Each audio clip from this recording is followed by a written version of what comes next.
The easiest way to buy one would be to buy a 2 or 3 unit FHA. Like honestly, there's nothing wrong with using the FHA the first go round. Not at all. 3.5%. Yeah, I understand. And then let the rental income pay for your mortgage, or at least some of it. You could do the FHA on the first one, and then literally in 6 months go buy your house.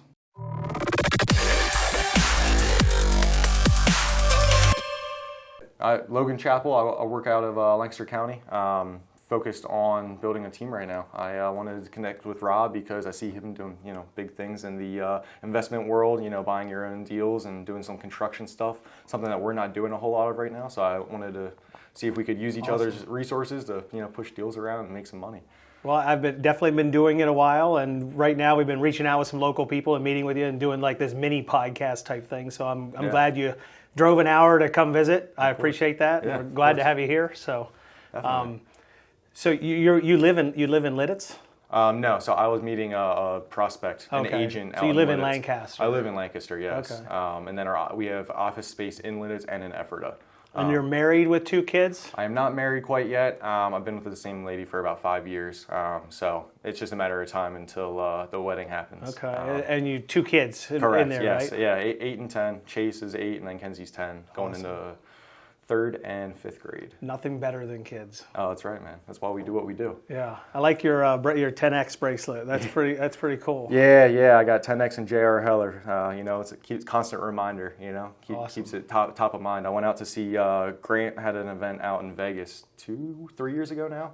Okay. So I went out, and that's where I got that. I wanted to do it, but with having little kids, it's hard to pick and choose. Yeah, I understand. At that time it was perfect timing to go out there, and it was a really great event actually. I've seen some of the lineup for his other events in more recent years. All great people. I'm sure there was great knowledge, but the one that I went to I felt like was like awesome. The top tier. Yeah, I saw some really awesome. So did you play any sports or anything? Yeah, basketball. Basketball is my go-to. I play a little bit of volleyball here and there, but it wasn't like a primary thing. Did you go to college? I did not, no. I went to community college twice and withdrew both times knowing it wasn't for me. So I didn't. So you felt college isn't necessarily a need these days? No, I don't think so. Not at all. Especially in our line of work. I mean, it helps for sure. And it definitely, I think the biggest thing is creating that network. So if you go to college, I think the biggest thing is internships, establishing a network with your peers in your field, whatever it may be. That's definitely key, in my opinion. Hence why I reached out to you, because we're in the same line of work. I'm sure we'll do a deal or two together. Yeah. Maybe, help each other out with our resources. Definitely, my biggest focus is building out that network. But college, not necessarily a need. I went to Penn State for wrestling, and I did that, and I think I learned a work ethic that was just unheard of. Yep, 100%. So I think if you're playing collegiate sports, for sure. Cool. Yeah, that's what I try and instill into the kids right now. We have them in sports for a reason, and obviously they got to pick whatever sport they wanted to do, but it's like, all right, we'll pick a sport, we'll try it out. If you don't like it, we'll try a different sport next year. But I want to build that team ethic, and work ethic, working together. Yeah. So how long have you been a realtor? Just over 3 years. Okay. So and how's that going? Good? Oh yeah, excellent. Love it. I took a hiatus from my business when I first got my license. I was in a tech startup. Saw a faster path to cash, potentially a launch pad to dive me. Because the reason why I got my license was for the investment side of the business. Okay. I wanted to own real estate. I wanted to have a property management company, do some fix and flips, and build up from the ground up. And when you first start in real estate, you know how hard it can be, how competitive it can be for a new agent. Nobody knows who you are from a realtor side. Yep. And I saw an opportunity with a logistics startup. It was a technology for logistics. And so I started on that. COVID shut that down, and I got right back into real estate and hit the ground running pretty quickly. There's always a need for a realtor. Everyone has to sell or buy a house at some point. Yeah, 100%. So how do you get most of your business now? A lot of it, other than sphere of influence, obviously that's your number one. You have a good sphere. PPC, we do a lot of Facebook and Google ads, direct to seller, direct to buyer marketing. Okay. They're filling out web forms that gives their information, shoots it right to us. We're not buying from a third-party service for leads. We're not going Zillow leads or any of that. It's direct through J.R. Heller marketing. So I was an active realtor for 13 years. Did you know that? I did not, no. Yeah, I was a full-time agent. Okay. I helped with my wife, and we built a real estate team. We're actually in a Berkshire Hathaway office right now. Yeah, I saw that, yeah. We've been here for 15 or 16 years. They've treated us good. Okay. We were in 2008, we were building houses, and couldn't build any more houses. So we actually got out of building and became realtors. Oh, wow. And working by referral. If you ever want to look up something, the Brian Buffini system. So we work by referral. That's how we did it. That's how I did it. Always networking and getting referrals. Nice. I didn't take any leads from the team or that we generated by paying for them. Everything I got was just working by referral. That's awesome. Yeah, I know. So like we almost do the opposite approach. We'll get deals that are either out of our market or out of our area, and we'll just send it to a referral then, and that way we make something on it since we paid for the lead. Oh, yeah. You know what I mean? Since we're doing our ad spend anyway. So it's almost the opposite. We send referrals out, and we have certain referral partners in certain markets. Another reason why I wanted to connect with you, if I have something over here, it's like either you want to take it down and purchase it yourself, or if you want to, sell it for the client, whatever's going to best service the seller and then yourself as well. 100%. Works for everybody. I've also worked more towards just listings. Okay. Because you get what you look for. So I really didn't work. I tried not to work with buyers. Yeah. And predominantly did listings because I found that I couldn't really sell a buyer when I was on vacation, but I could definitely sell a listing. 100%. So I think focus, and you get what you look for. So. Yep. We could talk an hour just about the real estate team. But 100%. Yeah, no, I mean, and so on that note, I mean, that's why we do a lot of direct to seller marketing, because I mean, we want to be able to provide a quality service to the seller. Yep. It's like, okay, well, are you looking to move fast? We can move fast. 7 to 10 days, get a title search back, and we can close at this number.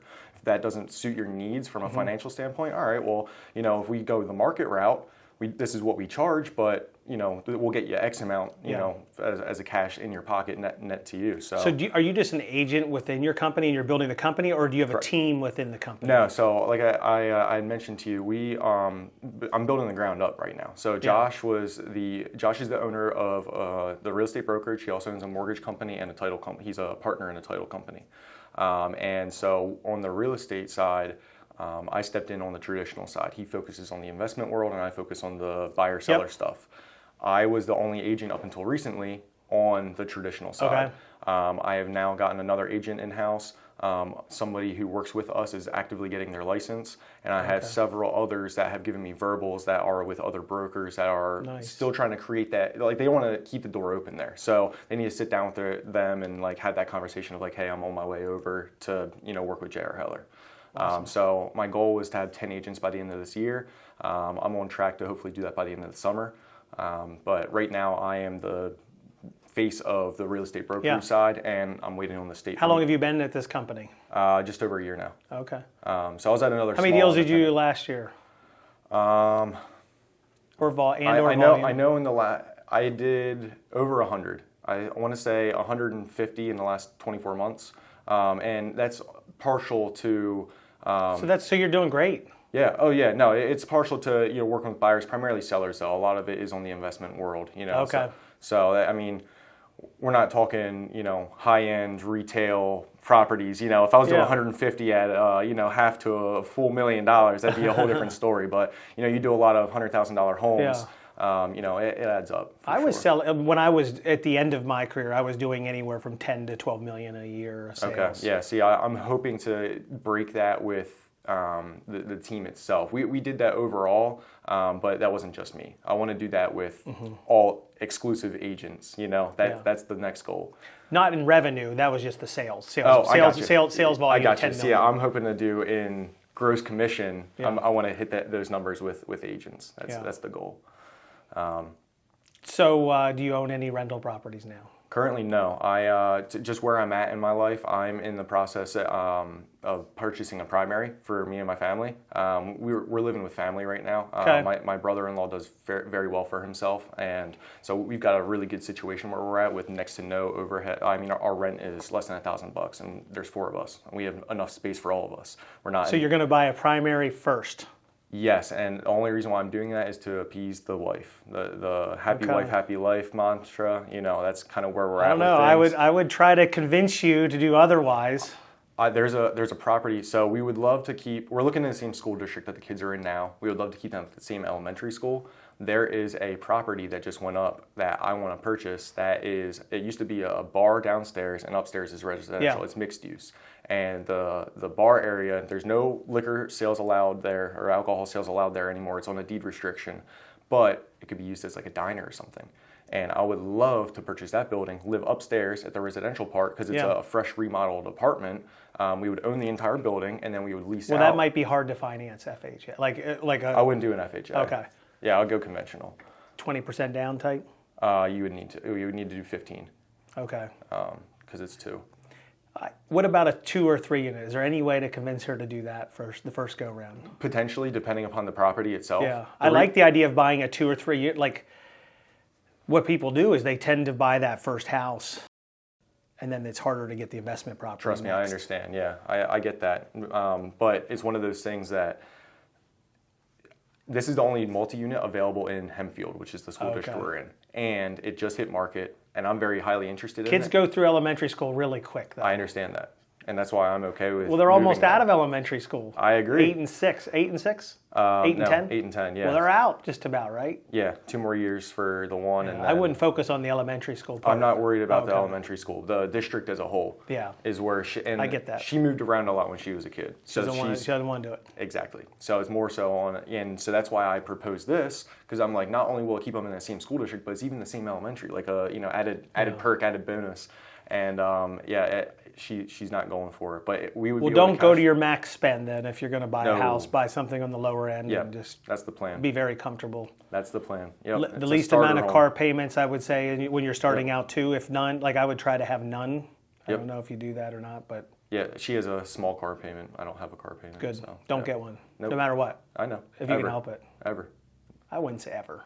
I mean, unless you can write it off. Well, I don't buy anything unless I write it off. That's my point. Yeah, I'm there with you. Yeah. I'm not there yet, but I'm working my way there, and I have the knowledge to be able to execute on that when the time is right. But right now, the biggest thing is building the portfolio. That's my biggest focus.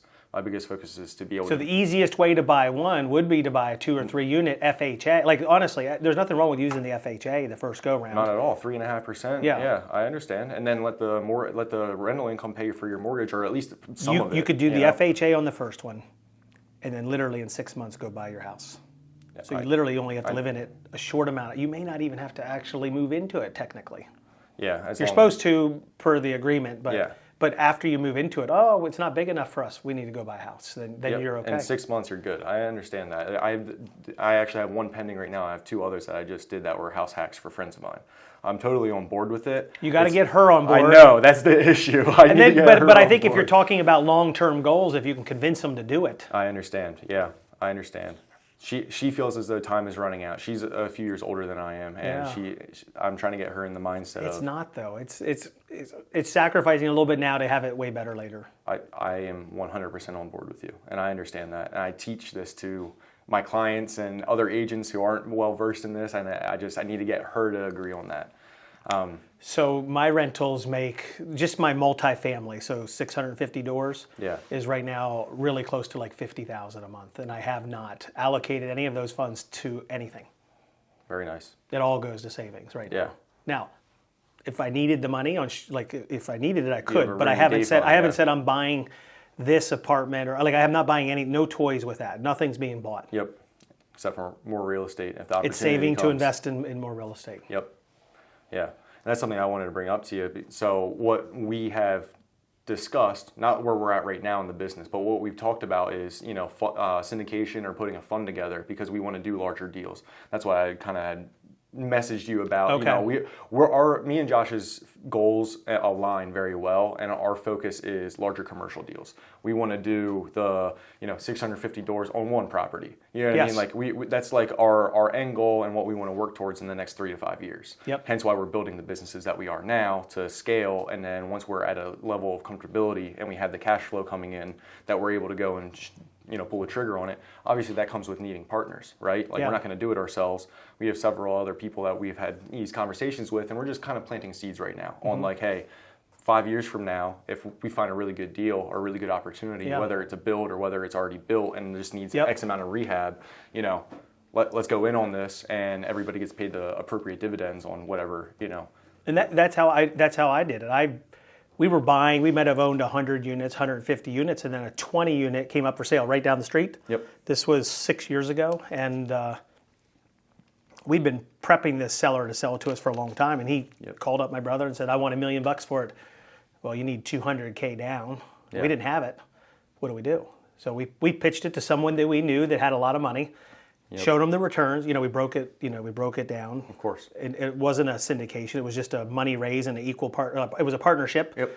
We split cash flow a certain way, and then if we sold it, it was split a little different. Like you could structure a deal any way you want. We needed 200. I think he put $320,000 down. So we funded the account, did a little bit of repairs.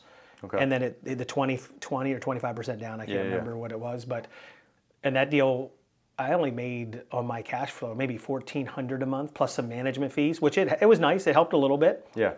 It got us to learn that you need more CapEx for a deal. Yeah. Like because right away we closed on it, and then we had all these hallways that needed redone. Well, shoot, we never asked for that. We never budgeted that. Yep, rehab. Yeah. So we quickly learned. We went back and we each put in the money to do this, so that we learned a little bit. And we just sold it 2 weeks ago, and my partner and I each made $430,000. Very nice. 6-year hold. Yeah. We did lots of work. We turned every unit almost. It's Yeah. cash flowing good, and there's upside for the next person. So what class was that? Do you know what class it was? Was it like on the higher end, like an AB, or is it more? no, of a it was CD? more like B, C. Oh, like an C. average? It was only Okay. it was a block. It was a couple blocks down the street here. Okay. This area's fine. Yeah. It was just the style lent itself. It was more hallways. I understand. I was more curious just because of the appreciation that you got out of it. I was like, it had to have been a nicer. Well, the market. Well, yeah, the market for everything, but you just normally don't get the appreciation on the lower class properties. We get the cash flow. Yeah. And that's what we're kind of focused on right now in our portfolio is C&D properties because it cash flows well. What was $14,000 a month income by the time we sold it was $19,000. So Okay. we did get the cash flow up. Yeah, nice. Okay, very nice. And it was. I mean, I didn't want to sell it, but sometimes it makes sense. It makes sense. Yeah. Did you put that under a separate entity then? It was a separate entity. Yeah. I did not Since you put it all, 1031. I did everybody not is a 1031 or anything. I think it was. I had a company name and he had a company name, and those companies went in on the LLC. Understood. I got you. Very cool. And we used a local bank, and even during our time, we changed from our bank allowed us to change from a 20 to a 25-year AM in the middle and lower the rate at one point. Oh, nice. Very cool. Real good local bank. Yeah, that's awesome. Do you do any hard money stuff or private money, or is it mostly just you have I do. enough cash flow? I do lots of private money. Okay. But right now I have $2 or $3 million in lines of credit against my So you don't need properties, it. so Exactly. I don't really need it. I understand. Yeah. Yeah, you're already well set off at that. No, but if I could find more to flip, I would eventually run out of my lines Of and have to course. borrow, from investors. And then I've got other avenues I can go for. I've got good terms on hard money, Yeah. where you were at like 8% in 1 point.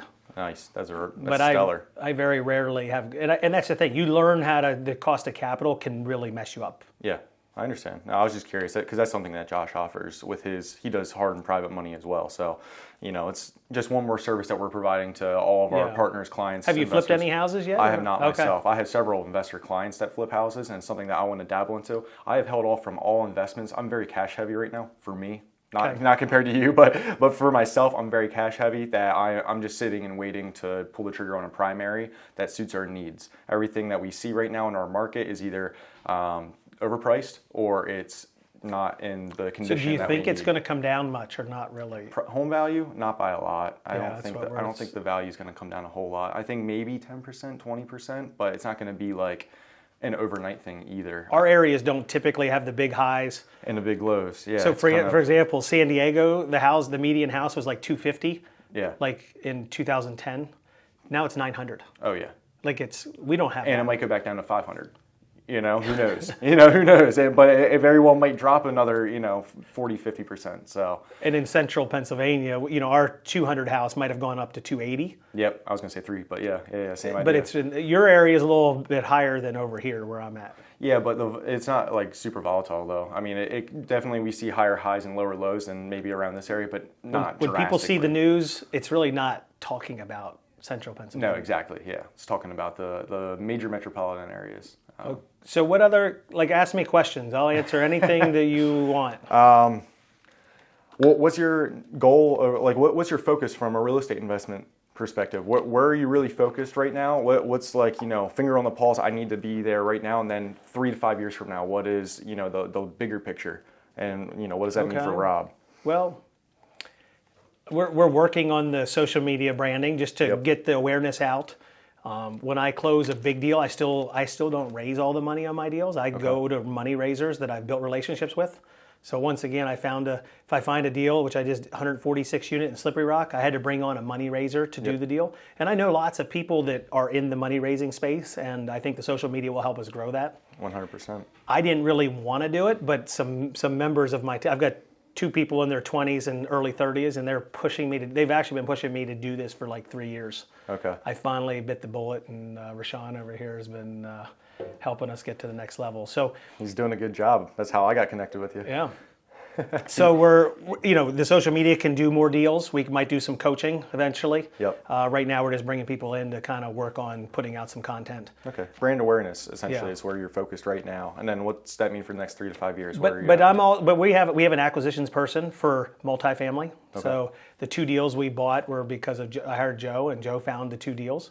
That was about 200 units in the last 60 days. Nice. We're up to about 800 units that we manage. I think we will grow that, but it has to be the right deal. We're just not doing deals. Yep. If I took and showed you any of my deals, like when you left there, you'd be like, wow, that's an awesome property. I'd love to own it. Yep. All of our properties are like that. Not all my single families and doubles and triples all through town here, but definitely all my multifamily.